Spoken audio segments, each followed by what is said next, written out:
بسم اللہ الرحمن الرحیم۔ السلام علیکم، خوش آمدید۔ آج کے پروگرام میں ہم بات کرتے ہیں دل کے مریض اگر حج کی فریضہ کی ادائیگی کے لیے جانا چاہتے ہیں تو ان کو کن احتیاطی تدابیر کو اپنانا چاہیے،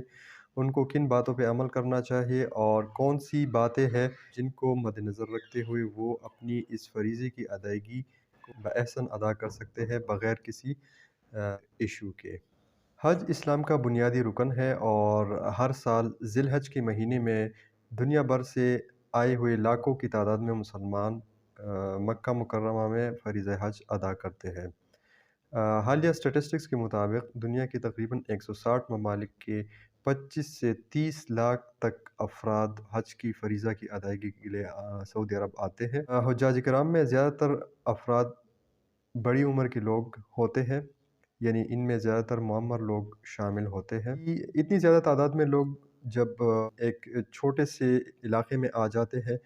تو اس کی وجہ سے بہت سے مسائل وغیرہ جنم لے سکتے ہیں صحت کے حوالے سے۔ کچھ مواقع پر یہاں پہ پاپولیشن ڈینسٹی جو ہے وہ 1 میٹر اسکوائر میں 7 افراد تک پہنچ سکتی ہے۔ حجاج کرام کی اکثریت بڑی عمر کے افراد پر مشتمل ہوتی ہے اور ان میں سے بیشتر کو بہت سی دائمی بیماریاں مثلاً ہائی بلڈ پریشر، شوگر، گردوں کی بیماریاں، سانس کی تکالیف، دل اور دوسرے دائمی امراض ان کو لاحق ہوتے ہیں۔ حالیہ ریسرچ کے مطابق حج کے موقع پر زیادہ تر اموات دل کی تکالیف کی وجہ سے ہوتی ہے۔ بہت سے لوگوں کو کارڈیک اریسٹ ہو جاتا ہے، یعنی ان کا دل یکدم کام کرنا چھوڑ دیتا ہے۔ وہاں پر ایمرجنسی میڈیکل سروسز اور ٹرینڈ سٹاف تو اویلیبل ہے، لیکن اگر اس طرح کا کوئی وکٹم خدا نخواستہ کسی کو کارڈیک اریسٹ ہو جاتا ہے تو پھر یہ ہے کہ اتنی زیادہ ہجوم میں ای ایم ایس کو اس وکٹم تک پہنچنا مشکل ہو جاتا ہے اور بہت سے لوگوں کی ڈیتھ اس وجہ سے ہو جاتی ہے کہ ان کو پراپرلی ریسسیٹیٹ کرنا ممکن نہیں ہوتا۔ اگر ہم حج کی عبادت کی طرف آئے تو ارکان حج کی ادائیگی شدید جسمانی مشقت کا متقاضی ہے۔ دیگر مختلف عوامل اس مشقت اور دباؤ میں اضافے کا باعث بن سکتی ہے، مثلاً گرمی، حبس، براہ راست سورج کی روشنی میں عبادات کا اہتمام کرنا، پیاس، ہجوم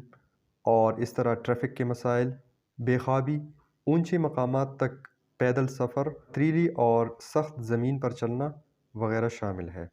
تو یہ سارے فیکٹرز اور اس کے ساتھ جو فزیکل آپ کا سٹریسرز ہے،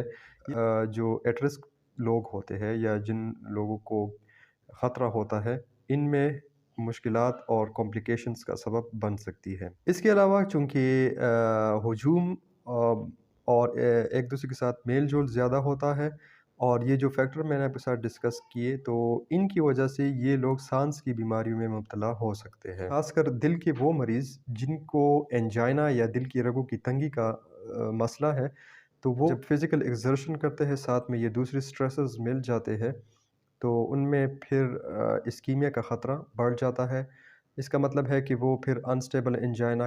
ان کو ہو سکتا ہے اور انسٹیبل انجائنا کے علاوہ خدا نخواستہ ان کو دل کا دورہ بھی پڑ سکتا ہے۔ لہٰذا یہ مریض جو ہے یہ بر وقت اپنے ڈاکٹر کے ساتھ ان ٹچ رہے۔ دل کی بیماری میں مبتلا یہ مریض جو میں آپ کے ساتھ ابھی ان کچھ کنڈیشنز آپ کے ساتھ شیئر کرتا ہوں، یہ وہ مریض ہے جو انسٹیبل ہے اور جب تک ان کی کنڈیشن سٹیبل نہیں ہو جاتی ان کو حج کا فریضہ ادا نہیں کرنا چاہیے۔ یہ مریض وہ ہے جن کو ہارٹ فیلئر ہو، یا وہ مریض جن کو ابھی ریسنٹلی قریب میں 1 مہینہ 6 ہفتوں میں ہارٹ اٹیک ہوا ہو، یا ان کو پچھلے 4 سے 6 ہفتوں میں سٹنٹ لگا ہو، یا ان کی ابھی مہینے 2-3 پہلے کارڈیک سرجری ہوئی ہو۔ اس کے علاوہ جو دل کی بے ربط حرکت والے مریض ہے اور وہ مریض جن کو انسٹیبل انجائنا ہے، تو یہ مریض جب تک ان کی کنڈیشن سٹیبل نہیں ہو جاتی ان کو چاہیے کہ یہ حج کا فریضہ ادا نہ کرے۔ اب میں آپ کے ساتھ کچھ گائیڈ لائنز شیئر کرتا ہوں یا کچھ ٹپس آپ کے ساتھ شیئر کرتا ہوں کہ جس پہ عمل کر کے آپ اپنی ہیلتھ کو برقرار رکھ سکتے ہیں اور حج کی عبادت کے لیے جتنی جسمانی مشقت کی ضرورت ہوتی ہے اس کو آپ بخوبی انجام دے کر نہ صرف یہ کہ اپنی صحت کو محفوظ رکھ سکتے ہیں بلکہ حج کی عبادت کا اجر بھی آپ حاصل کر سکتے ہیں۔ تو وہ رہنما اصول کیا ہے؟ منسٹری آف ہیلتھ سعودی عربیہ کے مطابق دل کے مریض ان شرائط کے ساتھ حج کا فریضہ ادا کر سکتے ہیں: ان کی بیماری سٹیبل ہو، یعنی بیماری کنٹرول ہو، ان کو سینے میں درد یا سانس کی تکلیف نہ ہو، مریض کو ریسنٹلی دل کا دورہ اور پی سی آئی کیبج یعنی بائی پاس یا اسٹنٹ وغیرہ نہ لگا ہو، ان کی شوگر اور بلڈ پریشر کی کنڈیشن کنٹرول میں ہو۔ اس کے ساتھ ساتھ عمومی صحت کو کنٹرول میں رکھنا بھی انتہائی ضروری ہے۔ تمام مریض جو دائمی بیماریوں کا شکار ہے وہ یہ ضروری ویکسین لازمی لگائے، جیسے میننگوکوکل ویکسین اور یا سیزنل فلو ویکسین۔ خاص کر سیزنل فلو ویکسین کی اہمیت یہ ہے کہ وہ مریض جو کارڈیومایوپیتھیز یا دل کی سوجن یا ہارٹ فیلر کا شکار ہے تو ان میں انفلوئنزا انفیکشن جو ہے یہ جان لیوا ثابت ہو سکتا ہے، تو ان کو ویسے بھی ریکمینڈڈ ہے کہ ہر سال سپٹمبر اکتوبر میں یہ انفلوئنزا ویکسین لازمی لگائے، اور حج کے موقع پر یہ ویکسین لازمی ان کو لگانی چاہیے۔ ادویات کی مناسب مقدار اپنے پاس رکھیں تاکہ آپ اپنی ادویات بر وقت استعمال کر سکیں، ادویات میں اپنا ناغہ بالکل نہ کریں، اور وہ مریض جو انجائنا کی تکلیف میں مبتلا ہے وہ اپنے ساتھ اینجیسیڈ کی گولی لازمی رکھیں، تاکہ جب ان کو سینے میں کوئی تکلیف ہو، سانس کی تکلیف ہو یا بوجھ درد وغیرہ ہو تو پھر وہ یہ میڈیسن استعمال کر لے ایمرجنسی کی صورت میں۔ اور جو قریبی میڈیکل پوائنٹ ہے اس پہ جا کے اپنا چیک اپ آپ وقتاً فوقتاً ضرور کرواتے رہے، اور ان کی طرف سے دی گئی گائیڈ لائنز یا رہنما اصول پر آپ لازمی عمل کریں۔ ایک اور بات جو بہت امپورٹنٹ ہے وہ یہ ہے کہ اپنے آپ کو جہاں تک ہو سکے فزیکل ایکٹیویٹیز میں اوور انڈلج نہ کرے، یعنی اپنی لیول آف ایکٹیویٹی ہے اس کو اتنا آپ رکھیں کہ آپ اپنی جو ضروری ارکان ہے اس کو آپ ادا کریں، اور ایسا نہ ہو کہ آپ اوور انڈلجنس کی وجہ سے جو آپ کی فرائض ہے ان میں سے آپ سے کوئی کوتاہی ہو، تو اپنی انرجی کو آپ سیو کر لیں۔